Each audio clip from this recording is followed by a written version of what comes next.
दोस्तों एक बार फिर से स्वागत है आपका टेक प्रो में। होमो सेपियन वो इंसानी प्रजाति है जो आज से करोड़ों साल पहले पृथ्वी पर देखी गई थी और यही जीव आज के दिन का मॉडर्न इंसान है, यानी हम लोग। लेकिन अगर धरती पर मौजूद सभी लोग इसी प्रजाति से हैं तो भला फिर एक चाइनीज और इंडियंस में इतना ज्यादा फर्क क्यों होता है और आखिरकार गोरे लोगों की चमड़ी इतनी ज्यादा गोरी क्यों होती है?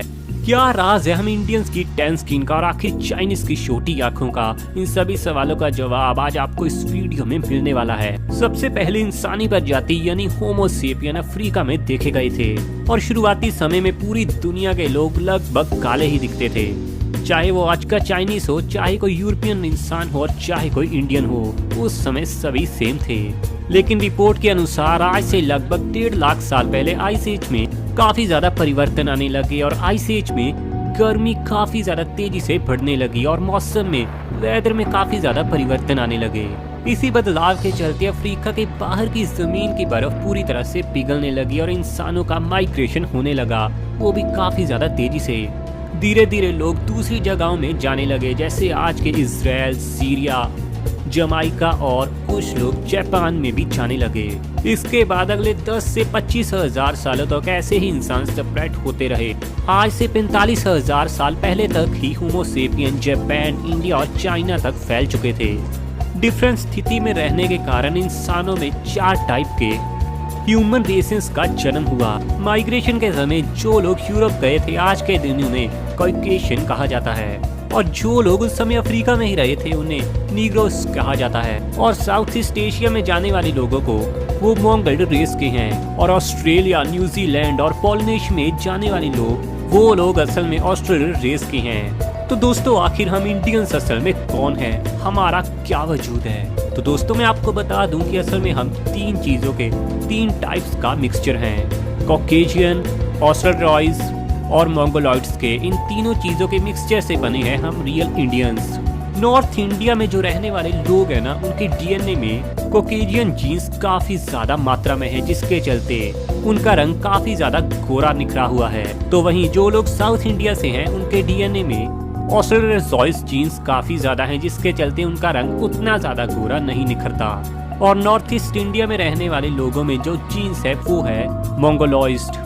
इन्हीं कारणों के चलते इंडिया के खुद के लोगों में काफी ज्यादा विभिन्नता देखने को मिलती है। हर स्टेट के हिसाब से ना लोग काफी ज्यादा बदलते रहते हैं। चाइना में ऐसा दोस्तों बिल्कुल नहीं है। वहाँ पर ज्यादातर लोग, लगभग 93% लोग मंगोलियन रेस के हैं। लेकिन यहाँ पर फिर से वही बात आ जाती है कि आखिर इतना ज्यादा डिफरेंट क्यों है यूरोप के लोगों में, चाइनीज लोगों में और आखिर इंडियंस लोगों में? तो इसके लिए दोस्तों हमें फिर से एक बार हिस्ट्री में जाना पड़ेगा, क्योंकि इन सभी रेस का जन्म तो हिस्ट्री में ही हो चुका था। जैसे दोस्तों चाइनीज लोगों की छोटी आंखों का कारण है बर्फ से बचाव होना, क्योंकि बहुत ही ज्यादा पुरानी हिस्ट्री के समय में ज्यादातर चाइनीज लोग उस जगह में रहते थे जहां पर बहुत ही ज्यादा बर्फीली हवाएं चलती थी और इन्हीं छोटी आंखों के चलते ही उनका बचाव होता था।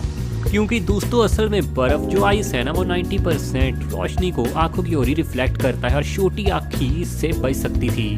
और चाइनीज लोगों की आंखों में एक्स्ट्रा फैट इसलिए होता है ताकि उनकी आंखें ठंड की वजह से ज्यादा डैमेज ना हो पाएं।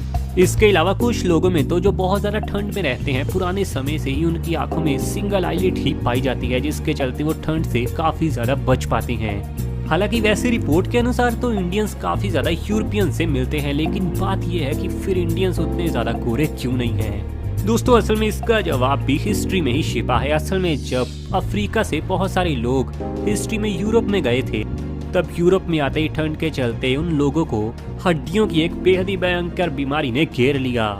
ये बीमारी थी रिकेट्स, जिसके चलते बहुत सारे नए बच्चे डिफॉर्म्ड हो रहे थे और इंसान काफी ज्यादा तेजी से मर रहे थे। इस बीमारी की होने की वजह थी कि सूरज की लाइट उनकी बॉडी को ना मिलनी, क्योंकि दोस्तों अफ्रीका में तो काफी ज्यादा सनलाइट रहती है, लेकिन यूरोप में सनलाइट काफी ज्यादा कम रहती है और ठंड काफी ज्यादा है। और सनलाइट के बिना तो विटामिन डी बिल्कुल नहीं मिलता, आप जानते होंगे। और दोस्तों विटामिन डी के बिना हड्डियां पूरी तरह से बेकार हो जाती हैं। इसी प्रॉब्लम के बाद नेचर में थोड़ा बदलाव आने लगा और लोगों की जेनेटिक्स काफी ज्यादा चेंज होती गई। जैसे ये बदलाव आता गया तो नए जन्मे बच्चों में मेलानिन नाम का केमिकल काफी ज्यादा कम होने लगा। दोस्तों असल में ये वही केमिकल है जो हमारी बॉडी को रंग देने का काम करता है। और आज के दिन जिसकी बॉडी में मेलानिन कम हो वो उतनी ही ज्यादा ठंड को पूरी तरह से सह सकता है। और कुछ ही सर्दियों में जहाँ पर बहुत ही ज्यादा ठंड होती थी वहाँ के लोग पूरी तरह से सफेद होने लगे, यानी उनकी चमड़ी ना काफी ज्यादा गोरी चिट्टी निकलने लगी।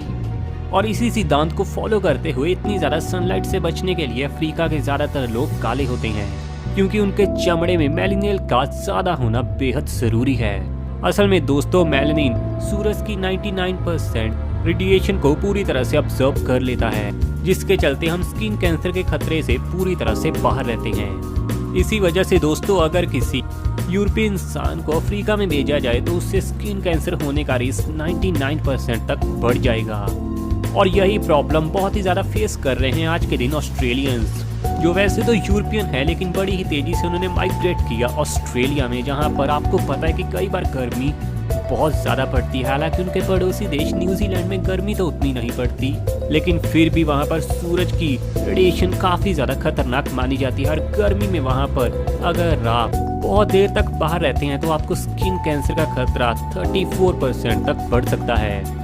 इंडिया में भी ज्यादातर लोगों की स्किन कलर ब्राउन है, इसी वजह से क्योंकि मेलानिन यहाँ पर लोगों को गर्मी से बचाता है। हालांकि नॉर्थ इंडिया की साइड यहाँ पर ठंड भी काफी आती है, वहाँ पर काफी ज्यादा लोग आपको गोरे चमड़े के भी दिखाई देंगे। लेकिन सबसे खास, यूनिक और कमाल की बात यह है कि हमें इस बात के लिए खुश होना चाहिए कि किसी भी तरह का एनवायरनमेंट क्यों ना हो, नेचर ने हमेशा ही हमारा साथ दिया है और हमारी जीन्स हमेशा ही चेंज होती रही है। तो आपको ये वीडियो कैसी लगी नीचे कमेंट में जरूर बताना। और यार आज के बाद ना ऐसा कभी ना सोचना कि मैं काला क्यों हूँ, या फिर मुझे और ज्यादा गोरा होना है, या फिर अपने रंग को लेकर ना कभी भी यार दुविधा में बिल्कुल ना रहना। आप जैसे हो बेस्ट हो।